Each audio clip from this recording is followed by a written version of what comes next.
माननीय, मैं बताऊंगा, मैं उस पर ही बोलूँगा।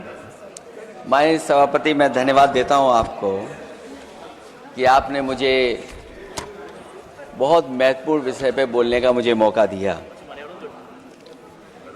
अभी मैं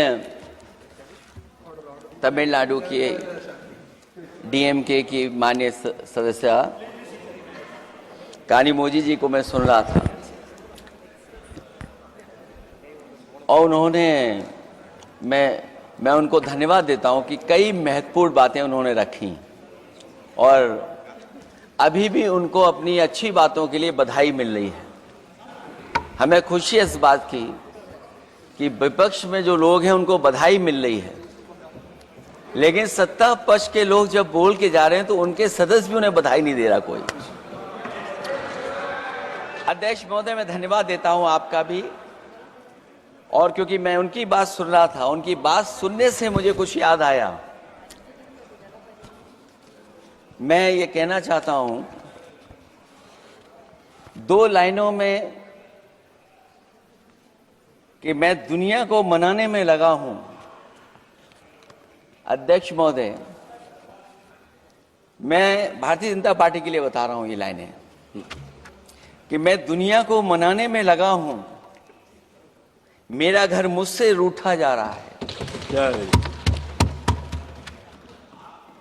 मैं दुनिया को बनाने में लगा हूं, मेरा घर मुझसे रूठा जा रहा है। अध्यक्ष महोदय, बात शुरू करने से पहले मैं सबसे पहले भारत की सेना,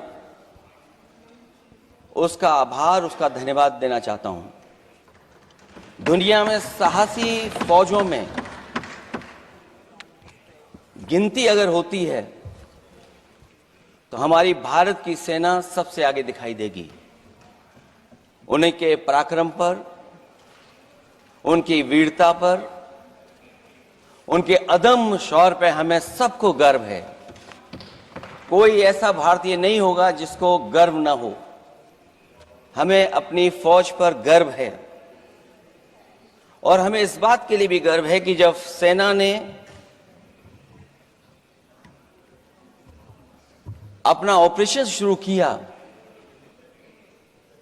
तो पाकिस्तान के जितने भी टेररिस्ट कैंप थे उन पर अटैक किया गया। न केवल पाकिस्तानी कैंपों को नष्ट किया गया, बल्कि पाकिस्तानी जो एयर बेस है उन तक पहुंच गए, उनको भी नष्ट किया, ध्वस्त किया। और जब हमारी फौज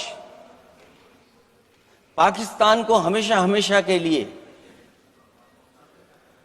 एक पाठ पढ़ा सकती थी, एक ऐसा संदेश जाता कि भविष्य में पाकिस्तान कभी ये हिम्मत नहीं जुटा पाता, और ऐसा भी लगा हम लोगों को, क्योंकि अध्यक्ष महोदय, जब हम बड़े बड़े राष्ट्रीय चैनलों को देखते हैं तो उन चैनलों से ये लग रहा था कि कराची हमारा हो गया है, लाहौर हमारा हो गया है। किसी चैनल ने किसी को ये भी बताया कि हमने उनको पकड़ भी लिया है। जो कमेंट्री, जो विजुअल्स थे, वो ऐसा लग रहा था कि अध्यक्ष महोदय अब पीओके हमारा हो जाएगा। हालांकि सरकार के इंजनों को मैं टकराता हुआ देखता हूं।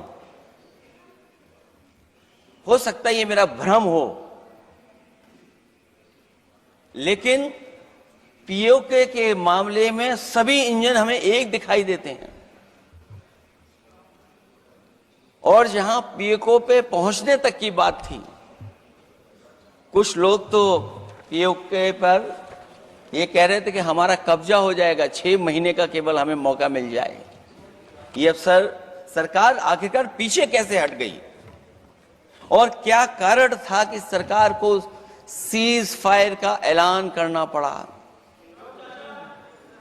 अध्यक्ष महोदय, हमें उम्मीद थी कि सरकार सीज फायर करेगी, सरकार ऐलान करेगी, लेकिन इनकी मित्रता बहुत है। बहुत गहरी मित्रता है, और उसका परिणाम ये है कि इन्होंने अपने मित्र से ही कहा कि आप ही सीज फायर अनाउंस कर दीजिए, हमारी कोई जरूरत नहीं है, हम सीज फायर आपसे ही स्वीकार कर लेंगे।